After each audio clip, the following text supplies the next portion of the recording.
วกมันจึงตัดสินใจไปเอิ้นเว้าเสียเข้าใจละ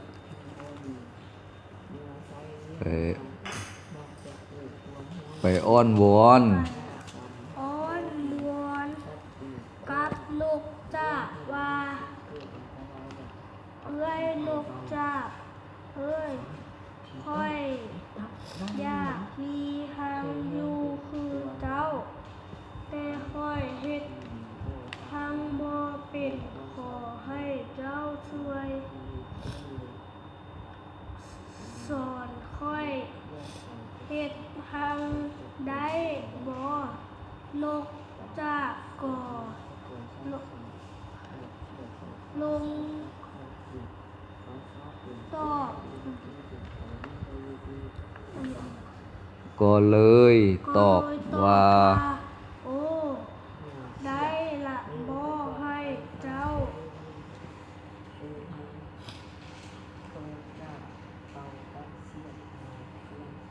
โททุงสระเอียนบ่ดีอะไร เที่ยวให้เจ้าเที่ยว ให้เจ้าเที่ยวไปคาบเอากิ่งไม้ใบหญ้ามา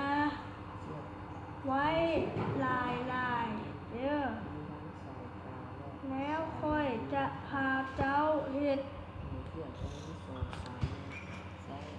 จะพาเจ้าเฮ็ดทางลูก